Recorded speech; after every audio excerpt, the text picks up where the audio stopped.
Hello, everybody. So I'm joined by two people who are both historically very significant today. You can see that there are two, not mathematicians, but two founding fathers, because today's lesson number 19, which is from section 8.1, has to do with these two people, and they play a very, very important role in today's lesson on the theory of apportionment. So this one here is the third president of the United States. He was a good friend of the first president of the United States. This one over here is someone who was made quite famous in a recent theatrical production. So let's learn some history as well as mathematics today. All right, so today's lesson is on apportionment. Maybe this word is not something that you are familiar with. It is basically about this question. And just so you will not think that this is only about politics. I mean, yes, chapter 8 is about mathematics and politics, or applications of mathematics in politics. And we will study two main subjects. One is apportionment, and the other is a theory of voting. Okay, but this is not just about election or not about politics only, okay, because we decide on many things. Okay, so here's the main question that propels this whole idea of the theory of apportionment. How many representatives should each state have in Congress? Okay, it should be proportional or somewhat proportional to the population of the state, right? So therefore, for instance, California should have a large number of people representing the citizens of California, whereas places like Hawaii and Idaho and they shouldn't have too many people representing them in Congress, okay? Because that should be fair, right? And what is fair anyway? So this is the kind of question that we will be addressing, but it doesn't have to be political representatives. For instance, it could be the number of librarians or number of counselors, number of nurses. All sorts of important applications are there for this theory of apportionment. But because the original question had to do with politics, and in particular American politics, I have a subtitle of this, which is A Tale of Two Founders. And you will see clearly today that two founders with two opposing ideas, and they actually developed into sort of two parties that we have today. But we'll look at some history along with the mathematical topic, which is apportionment. All right. So today, this will be a slightly different kind of a lesson. We'll actually state a problem, and I'll let you figure out how to solve this. And I think most of you will probably solve this problem in the way one of these founding fathers solved. Okay, so let's see if we can all come up with a sort of a similar or the same solution to the problem. Okay, so here's the problem. The original question was this, okay? This was discussed by people like George Washington, Thomas Jefferson, Hamilton, and there was a Webster, and there were a bunch of other people who were, developing or starting this new country called the United States of America, or as they would call it, these United States of America. How many representatives should each state or colony have in our new, and you can say Congress, they had, of course, we have a more technical word, House of Representatives. Right? I mean, they had Continental Congress and the different bodies that would develop laws, and eventually the Constitution. But the answer should depend on the population, of course, of each state. All right, we'll do a smaller version because it's hard to do actual 13 colonies, so in order to illustrate this theory and the problem and possible solutions, we'll try with a 4-county state, or maybe 4-colony country, or whatever you want to call it. Okay, so we have a body, a country or a state or whatever that have 4 subdivisions. Okay, so that is our smaller version. To see what the problem is, because it's hard to solve a problem if you don't know what that is, okay, and how to solve it, maybe. Okay, and I'm hoping as you follow along in our discussion on this video, you will probably, hopefully see at least this one solution that seems to be pretty obvious, okay? All right, so suppose there are 4 states. We call them A, B, C, D, very mundane. A, B, C, D are the states, and we have 28 seats in the assembly or council. You know, in the state of California, we don't have a House of Congress. We do have the state Senate, but we have, what's the other chamber in the legislative body of the state of California? It's called the assembly, right? So the state assembly, any bill originating from the assembly is called AB something, and then the ones originating in the state, the state senate is called SB something, right?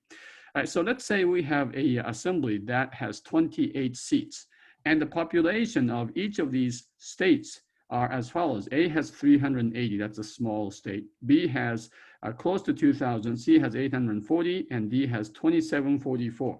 Altogether, we have 5830. These numbers are strategically defined so that I can illustrate the points, right? So there are 5,830 people in this fictitious state with, country with 4 states, right? And then there are 28 seats. Should we divide them equally and give 7 seats to everybody here? That's probably not good, right? Because D should have more representatives than others. So how would we start this problem here? Okay, so that's the beginning of the problem. Now, there are 28 people or representatives, let's call them reps, okay? They are to represent how many people? 5,830, right? So that means on the average, how many people would each of these representatives represent? That's a fair question, right? In other words, in order to decide like approximately how many seats should be given to each state, the first thing that one must ask is how many people, citizens, should each of these 28 representatives represent? And that's an easy number. All you have to do is to divide 5,830 by 28. Okay, you get that? This is a number of the total number of people to be represented by 28 people, right? Council members. And therefore, let's divide the population by 28. And the answer is about 208.214, blah, blah, blah. I would encourage you to hold your calculator and verify these numbers as we go along, okay? So this means about 208 people should be represented by each council member, each of the 28 council members, right? Okay, so this is an important number. And so basically what we are saying is that each representative should represent about 208 people. All right, so here's the next question. How many seats should be apportioned? This is where the word apportionment comes from. Apportioned for each state. All right, so here's the idea. What we calculated is this number is called the standard divisor. This is the total population divided by the number of representatives. Now, in other contexts, this may be a number of nurses to be apportioned into each hospital, or a number of librarians or student counselors to be apportioned into each school in the district or whatever, okay, representatives. All right, so this is what we just calculated. All right, again, this means that we have this number of people that should be represented by each representative or each council member. The standard quota for each state is the state population divided by the number D. Okay, so this number is called D. All right, so what does it mean? Well, if a state has 208 people, then that state should have, like one representative. But on the other hand, if a state has, let's say, 2,080 people, okay, some of these states are much bigger, right? I mean, what happens if a state has 282 people, 2,082 people? Well, according to this, they should have about 10 representatives, right? So what you do is you take the state population and divide it by D, and that's going to give you the standard quota. Following this so far? Okay, so let's go ahead and do this, by the way, right? So here's a method.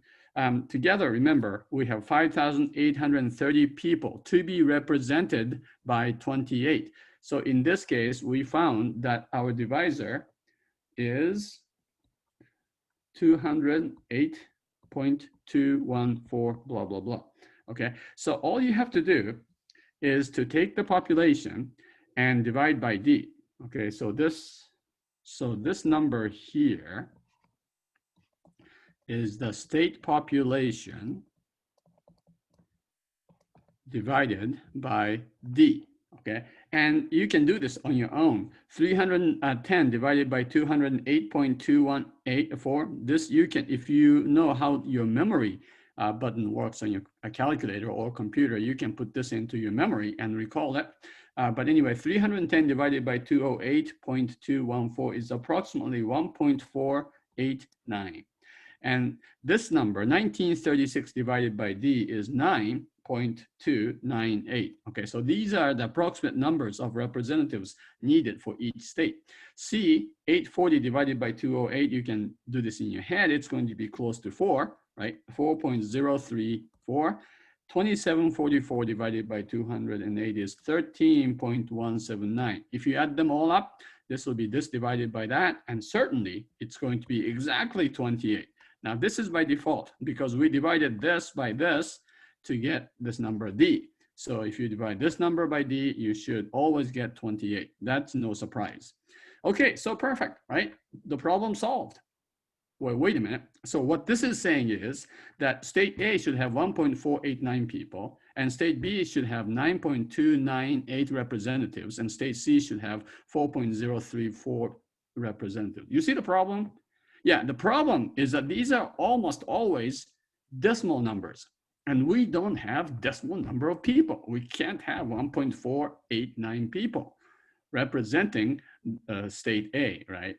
So the problem here, okay, what is the problem? The problem is a pretty obvious one. Okay. The problem is this number is often decimal number, and D is almost always a decimal number, and so are the standard quotas. All right, so the standard quotas, if they're all whole numbers, that would be okay. But unfortunately, that rarely happens. Almost all of these numbers, almost all of these numbers are decimal numbers, okay? And there lies the problem. How are we going to fix this? We can't have fractions of representatives to represent states.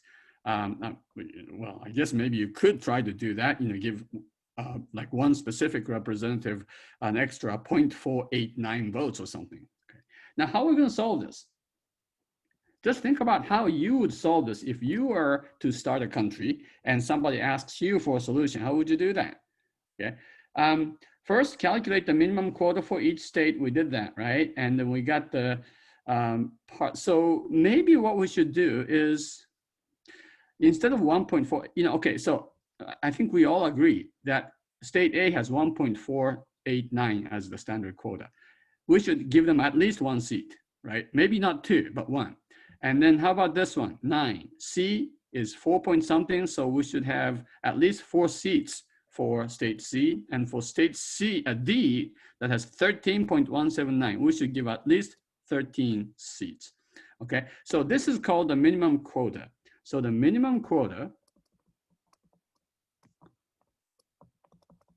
this is the integer part. You know what an integer is, a whole number. Integer part of the minimum quota. Standard quota. Okay, for each state, there's a standard quota.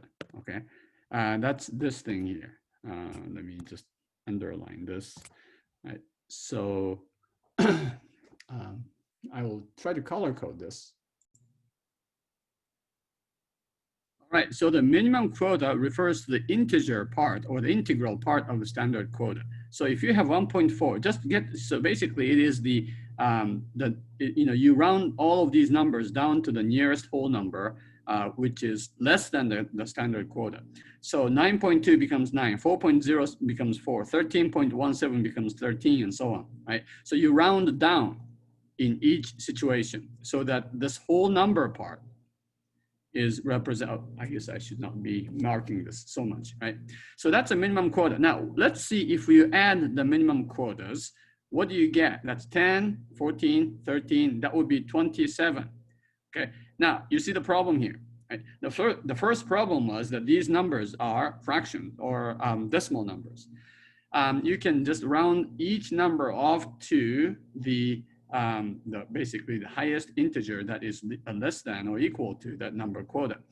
Basically, you round down to the next whole number, and that's 19413 adding to 27. That means you see the problem here? Yeah, we have 28 seats, and the minimum quotas add up to 27 because we rounded a bunch of these numbers off, right? So we have one more seat.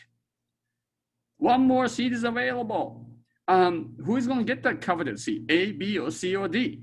That is the big question that was challenging the founding fathers. Okay, so many smart people started this country. They tried this and that, and somebody came with a bright idea.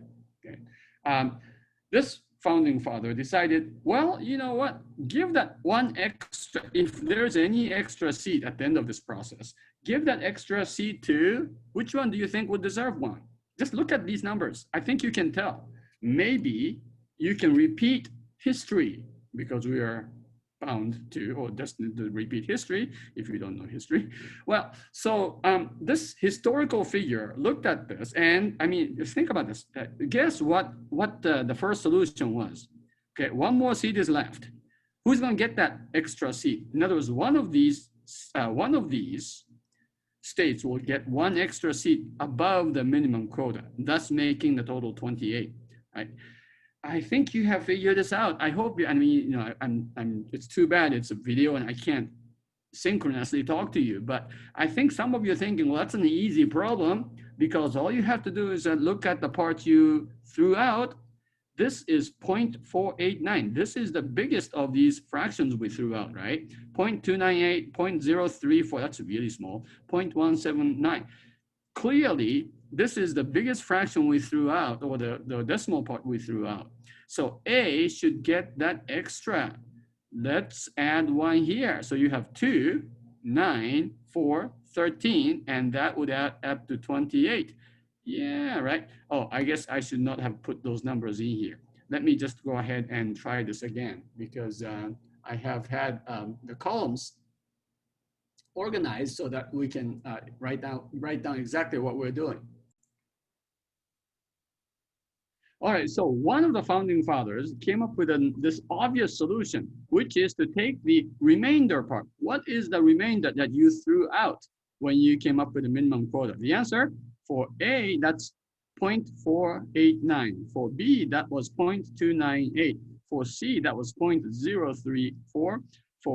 For state D, that's 0.179. You see what I'm doing? All I'm writing is the fractional or the decimal part, the part that follows the decimal point, right? And that's called the remainder. And the idea of this particular founding father was to give this one more seat to the state that has the largest remainder. Or if there are 2 more seats available, you give them to the 2 states with the 2 largest remainders. Make sense? Yeah, it makes perfect sense.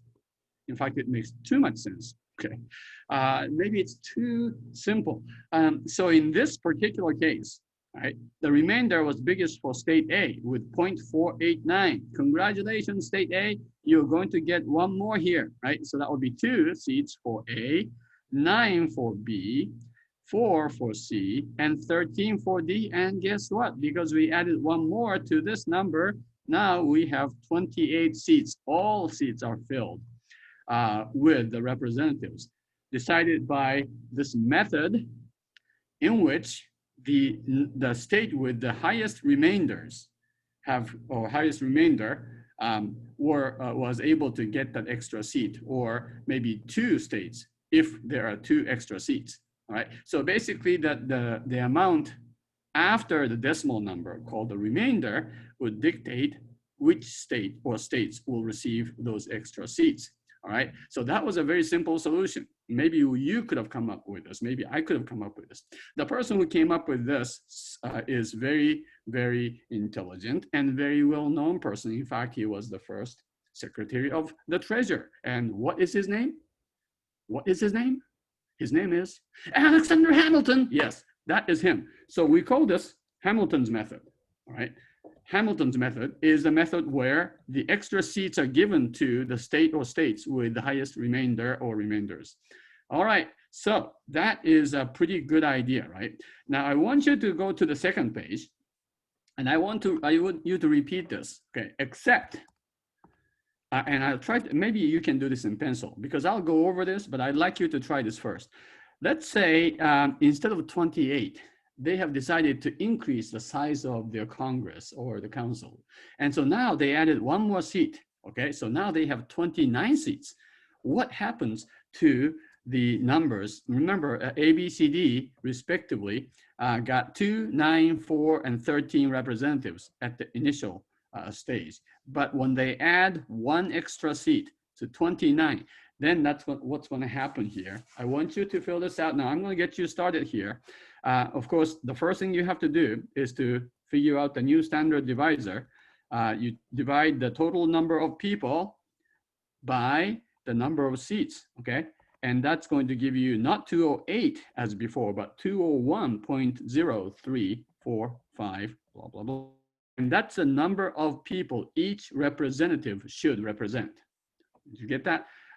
Each representative should represent about 201 people because there are 29 representatives for the 5,830 people to be represented. All right, so using this number, I want you to fill in, maybe with pencil so you can correct it, your mistakes if you have any mistakes.